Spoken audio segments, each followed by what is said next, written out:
Hello, and welcome to Strategic IEP Development. My name is Amanda Ramirez O'Grady, and in this module, we'll be reviewing the Information and Eligibility page of the Individualized Education Program, or IEP. The Information and Eligibility page serves as the official cover sheet for the IEP. While it may seem straightforward, this page establishes the foundation for the entire document. It captures critical student demographic information, compliance data, and disability eligibility determinations that guide the student's special education program. Accuracy on this page is essential because it directly impacts compliance, timelines, state reporting requirements, and ultimately the service provided to students. The Information and Eligibility page functions as the official cover sheet for the IEP. It brings together the key information that identifies the student and establishes the basics for special education services. Because this page includes demographics, legal, and eligibility details, errors can create compliance issues later. A small mistake, such as an incorrect date or missing required field, can affect timelines, reporting, or service documentation. When completing this page, slow down and verify the information before moving on. Pay close attention to the fields highlighted in red. These are required for compliance reporting, and they must be completed accurately. If a required field is left blank or entered incorrectly, it can generate case miss errors and may prevent the IEP from being submitted properly. These fields are not optional, even when the information feels repetitive. Before finalizing the IEP, review each red outlined area and confirm that the information is complete and matches the source records. For student information, use official documentation as your source. The student's legal name and birth date should match the student information system and case miss records. This is especially important for students who use a preferred name.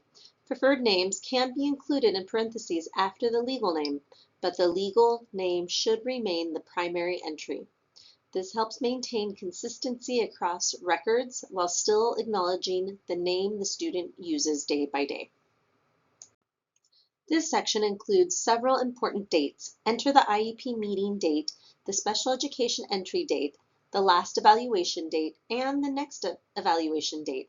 These dates help establish whether timelines are current and whether future reviews or evaluations are due. Also make sure the correct meeting type is selected. If the meeting has an additional purpose, such as an amendment or review, mark that as well. The meeting type should reflect what the team is actually doing during the meeting. The English Learner section must be completed carefully. Indicate the student's current English learner status based on official records. For students who are RFEP or Redesignated Fluent English Proficient, mark English Learner as no and redesignated as yes. English Learner should only be marked no when the home language is English or when the student has been redesignated. If the student is currently identified as an English learner, make sure that the status is reflected accurately because it affects planning and services.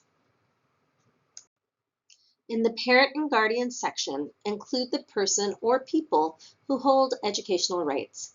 This information is important for notices, participation, and consent. In two household situations, include both parents unless there is a court order or legal documentation that states otherwise. Do not assume that one parent should be excluded based only on family circumstances.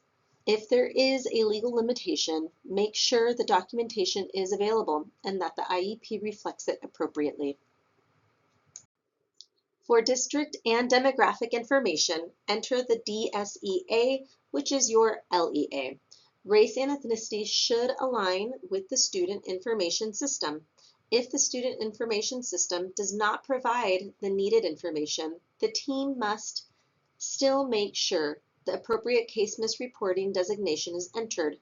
These fields support state reporting, so consistency matters. When information appears inconsistent across systems, pause and verify before finalizing the steps. The Disability Eligibility section identifies the student's primary disability, and when appropriate, a secondary disability. The primary disability should be the disability that has the greatest impact on the student's access to FAPE. This is not always the diagnosis that appears first in a report or the area that is easiest to describe. The team should consider how the disability affects access, participation, progress, and the need for specially designed instruction. A secondary disability may be listed when it is also relevant to the student's educational needs. The eligibility statement should clearly explain how the student's disability affects access to and benefit from general education. Avoid generic statements such as, the student needs special education services. Instead, describe the specific educational impact. For example, identify how the disability affects reading, writing, communication, behavior, attention, mobility, social participation, or progress, and grade level standards. This statement should connect the evaluation data, team discussion, and the student's need for special education. The initial eligibility section is completed only when a student is initially qualifying for special education. If this is not an initial eligibility IEP, the section should not be completed as though it applies. When it is an initial eligibility, include the CEIS status, referral date, referral source, parent consent date, and initial meeting date. These fields help document the referral and evaluation timelines, so accuracy is essential. Confirm the dates with the assessment records before completing the section. The key takeaway is that this page deserves a careful review before the IEP is finalized. It contains information that affects compliance, reporting timelines, and services.